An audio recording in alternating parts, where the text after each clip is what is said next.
Counting पर कोई सवाल थोड़ी उठा रहा है। अगर उद्देश्य तो यही है कि सारी मशीन ईवीएम की वीवीपैट काउंटिंग हो पाए।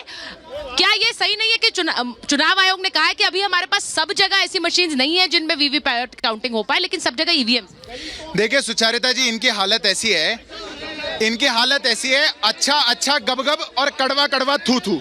अगर सुप्रीम कोर्ट ने इनके खिलाफ बोल दिया तो ये उस पर आज माफी मांगने के बजाय उसमें भी कहेंगे नहीं, फैसला यहाँ करो, इस पार्क में खड़े होकर के करो। अरे सुप्रीम कोर्ट में एक विस्तृत चर्चा हुई, विस्तृत सुनवाई हुई, और उस सुनवाई के अंदर सुप्रीम कोर्ट ने कहा कि आपके सारे दावे फेक हैं। जब इनको इलेक्शन कमीशन ने बुलवाया था तब क्यों नहीं गए हैक करने? पर ये तब नहीं जाएंगे क्योंकि इनको पता है कि हमारी गलती है। और मैं एक छोटी सी बात और बता दूं, यहाँ के सभी साथियों से भी आग्रह है, अगर इनका राज होता तो क्या होता? अगर कोरोना में इनकी सरकार होती तो पहले तो वैक्सीन में घोटाला होता, फिर उसके बाद समाजवादी को याद करके साइकिल में वो वैक्सीन भेजते, फिर बसपा को याद करके हाथी में वो वैक्सीन लगा देते, और फिर लालटेन से ढूंढने जाते कि किसको लगी कि या नहीं लगी।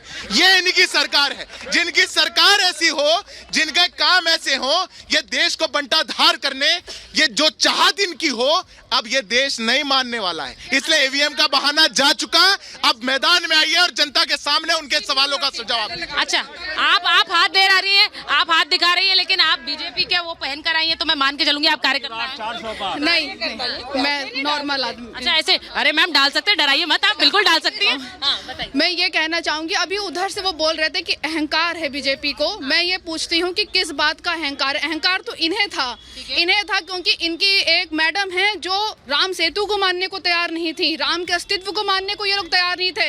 अहंकार से भरे हुए तो वो लोग थे।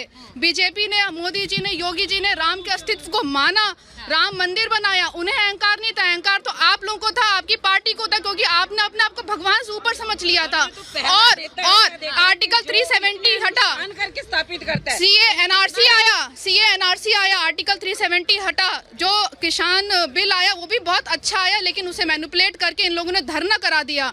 और आगे आने वाले समय में हमारा यूसीसी आएगा और बहुत बड़े बड़े डेवलपमेंट्स होंगे। मैं तो यही कहना, आप लोग सब साथ हैं, यूसीसी के पक्ष में हैं। मैं एक बार इसलिए बोल रही हूँ, मैं आप सबसे कहूंगी अगर आप इतने जोर जोर से सब बोलेंगे तो ना आपकी बात आएगी। वहां पर आज गृह मंत्री ने भी कहा कि सीए को हटाने की बात कर रहे हैं। हाँ, ये आएंगे तो सीए हटा देंगे। मैं आपसे पूछ रही हूँ, आप लोग सीए के पक्ष में हैं? पक्ष में। अच्छा, यूसीसी को लेकर क्या सोचते हैं? क्योंकि वो कहते हैं अगर हम आएंगे तो यूसीसी पूरे देश में। यूसीसी आना चाहिए मैडम, बिल्कुल आना चाहिए। एक से एक वक्फ बोर्ड जो यहाँ पे इंडिया के अंदर वक्फ बोर्ड जो दिया हुआ है, इसको भी बंद करना चाहिए। इसको जब हमारी प्रॉपर्टी यहाँ पे हिंदुओं की थी तो इन्होंने मुसलमानों के नाम कर रखी है, तो अब दोबारा हमारे को वापस मिलनी चाहिए। चुनाव में ऐसे हिंदू मुसलमान होता है, अच्छा लगता है आपको? ये कोई अच्छी बात थोड़ी है कि हम चुनाव के समय हिंदू मुसलमान करें। मेन जो मुद्दा जब से चल रहा है विकास का, ये सब लोग, हम लोग ग्रामीण पृष्ठभूमि से आते हैं, ये विकास के लिए नकार रहे हैं।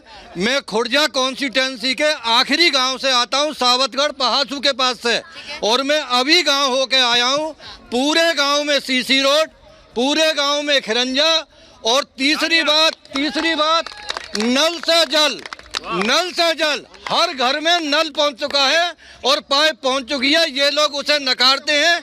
और दूसरा सुनिए, ईवीएम इन्हें क्या है, इन्हें आदत पड़ चुकी है।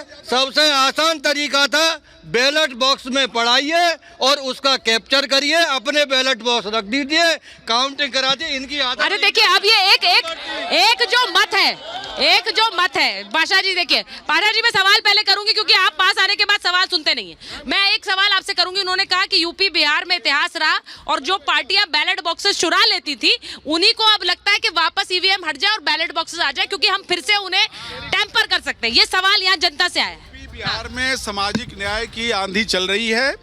लोग सामाजिक न्याय की ओर बढ़ रहे हैं। हमारी पार्टी ने आरजेडी ने, हमारे नेता श्री तेजस्वी यादव जी ने बिहार में कास्ट सेंसस करवाया।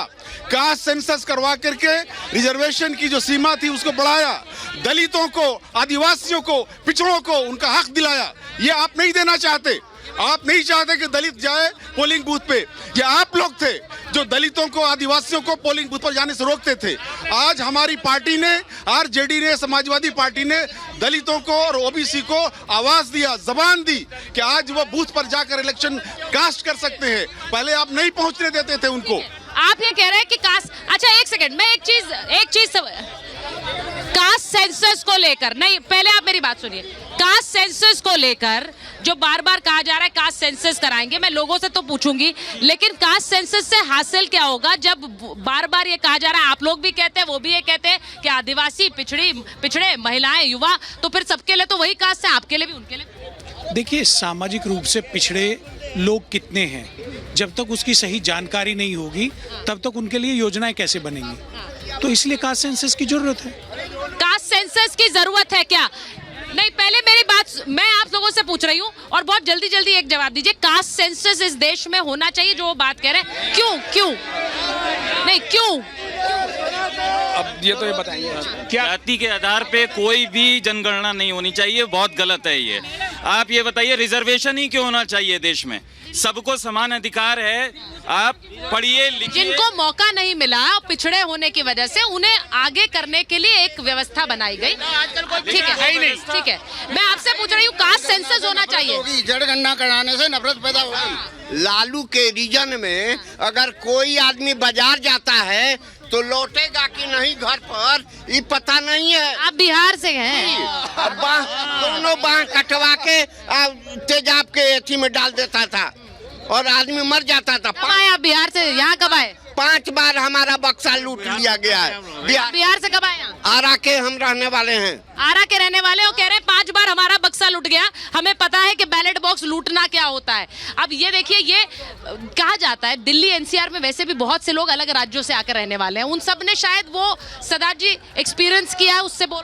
बिल्कुल निश्चित रूप से। देखिए, वो दौर लोगों ने देखा है, वो तो पिक्चरों में भी दिखाया जाता था। ये लोग जाकर के कभी भी पुरानी पिक्चर देख ले, 60 के दशक की, 70 के दशक की, कैसे होता था। बैलेट बॉक्स रखा हुआ है, बड़े से नेताजी आते थे आरजेडी वाले, झंडी लगी होती थी आगे, गाड़ी से उतरते थे, जीप से उतरते थे, अंदर जाते थे और ठपा ठप और उसमें पर्ची में लगाते जाते थे और अंदर डाल देते थे। जहां ये ना कर पाए वहां आग लगा देते थे, इंक डाल देते थे। उस व्यवस्था को ये लोग वापस लाना चाहते हैं। माफी मांगनी चाहिए विपक्ष को, क्योंकि आपने इस देश की व्यवस्थाओं पर, इस देश की एजेंसियों पर, इस देश के संविधान पर लोगों का विश्वास कम करने का काम किया है। और अगर आप ये काम करेंगे तो ये देश की जनता आपको कभी माफ नहीं करेगी। देखिए, मैं सिर्फ ये कहना चाह रही हूँ, हाँ बोलिए।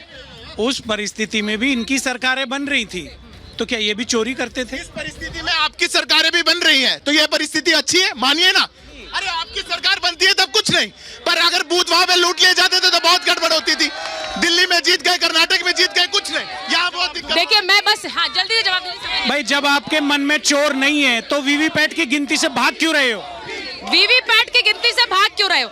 मैं बस एक चीज कहना चाह रही हूँ कि यहाँ पर आप लोग जिस बुलंदी से अपनी आवाज उठा रहे हैं, यहाँ बड़ी बड़ी इमारतें हैं, लोग बैल्कनीज में आ गए हैं आपको सुनने के लिए, क्योंकि आपकी आवाजें इतनी बुलंद है। मैं बस ये कह रही हूँ, 2 चरण हो गए हैं, 1/3 सीटें सील हो गई है। अब जिसने सरकार बनानी है उनका भविष्य सील हो चुका है, उनका भविष्य सील। मेरे पास समय नहीं है सर, मेरे पास समय नहीं है। बस ये कहूंगी कि 1/3 सीटें सील हो चुकी है, पर अभी 5 चरण बाकी है, तो अपने घरों से निकलिए और अपनी सरकार चुनिए। बहुत बहुत धन्यवाद आप सबका महाभारत में जुड़ने के लिए।